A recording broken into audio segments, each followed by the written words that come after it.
तो क्या कोई खालिस्तानी या कोई आतंकी संगठन अगर इस तरह की बयानबाजी करता है तो मामला क्या केवल देश के अंदर का रहना केवल आंदोलन से जुड़ा रह जाता है? क्या केवल एक लड़की जो कि 21 साल की है, जो कि पर्यावरण एक्टिविस्ट है, इस बिहाफ पे उसके साथ नरमी बरती जानी चाहिए? यह सवाल है, क्योंकि मामला अब देश विरोधी ताकतों से जुड़ चुका है। खालिस्तानी मूवमेंट का समर्थक है धालीवाल, जिसके बारे में हम आपको बता रहे हैं, जिसने कहा कि कृषि कानून अगर समाप्त भी हो जाए तो भी ये किसान मूवमेंट रुकेगा नहीं। धालीवाल का चाचा खालिस्तानी आतंकी था और 1984 में एनकाउंटर में मारा गया था धालीवाल का चाचा, और अब धालीवाल भी इन्हीं गतिविधियों में शामिल है।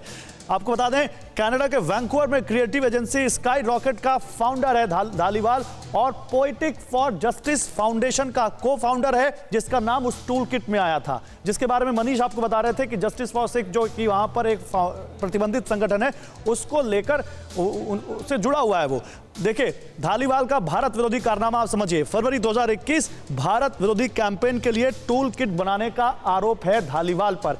कनाडा के भारतीय काउंसलेट के सामने प्रदर्शन भी किया इसने जनवरी 2021 में। इसके अलावा सितंबर 2020 में Khalistan a project of Pakistan report के खिलाफ कैंपेन चलाया, और इसके अलावा फेसबुक पोस्ट के जरिए खुद को खालिस्तान समर्थक बताया इस शख्स ने सितंबर 2020 में, और 2017 में अलगाववादी जगमीत सिंह के लिए इसने अभियान भी चलाया था। तो इसका इतिहास बताता है कि कैसे ये भारत विरोधी गतिविधियों में शामिल रहा है ये धालीवाल, जिसके बारे में जानकारी ये है कि इसने दिशा रवि, निकिता जैकब और शांतनु के साथ मीटिंग की। तो देखिए, इस किसान आंदोलन को लेकर जितेंद्र कई बार ये जानकारियां आई कि कहीं ना कहीं खालिस्तान इस पूरे किसान आंदोलन पर अपनी नजर बनाए हुए है और वो इसका इस्तेमाल करना चाहते हैं। हालांकि किसानों ने बार बार कहा, और वो अभी भी कहते हैं कि हम किसी खालिस्तानी संगठन से नहीं जुड़े हैं और ना हम किसी को अपने आंदोलन का इस्तेमाल करने देंगे। सवाल यह है कि जब अब खालिस्तानी आतंकी का उस लड़की के साथ नाम शामिल हो रहा है, ग्रेटा थनबर्ग के साथ जो जुड़ी हुई है, जो किसान आंदोलन का समर्थन कर रही है, तो दिल्ली पुलिस की जांच अब किस एंगल की तरफ मुड़ रही है, और ये खालिस्तानी एंगल को लेकर दिल्ली पुलिस क्या कह रही है? जी बिल्कुल, देखिए यहाँ पर दिल्ली पुलिस दो एंगल पर तफ्तीश कर रही है। एक तो वो जो 26 जनवरी को हुआ, जिस तरीके से हिंसा लाल किले पर हुई, जिस तरीके से दिल्ली के अंदर हुई, वो उपद्रवी कौन थे उनकी पहचान की जा रही है। लेकिन एक दिल्ली पुलिस की बड़ी टीम जो कि क्राइम ब्रांच और स्पेशल सेल दोनों मिलकर कर रहे हैं, वो इस एंगल पर तफ्तीश कर रहे हैं कि आखिरकार ये पूरी साजिश कैसे रची गई, कैसे खालिस्तान जो खालिस्तान समर्थक है जो विदेशों में बैठे हुए हैं, उन्होंने एक पूरी साजिश तैयार की, फुल प्रूफ साजिश थी, और उसको अंजाम किस तरीके से बाहर बैठकर हिंदुस्तान में दिलवाया। हिंदुस्तान में वो कौन कौन लोग थे जो इनके संपर्क में थे, अब नाम खुद सामने आ चुके हैं। एक दिशा रवि के ऊपर आरोप लगा, निकिता के ऊपर आरोप लगा, एक शांतनु के ऊपर आरोप लगा हुआ है।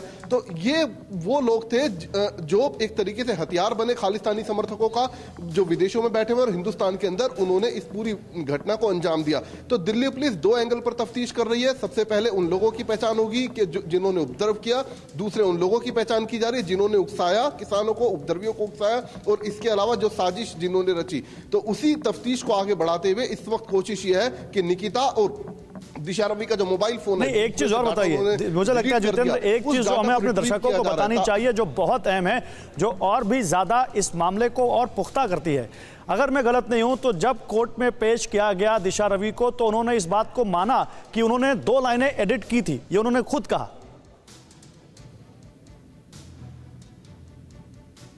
जी बिल्कुल, दिशा रवि ने कल खास तौर पर बोला कि उसने 2 लाइन एडिट की थी, उसने टूल किट नहीं बनाई थी, और उसने ये भी बोला कि मैं किसान प्रोटेस्ट के समर्थन में हूं। न्यूज़ टॉप 9 रोज सुबह 7 बजे और शाम 7 बजे सिर्फ TV9 भारतवर्ष पर।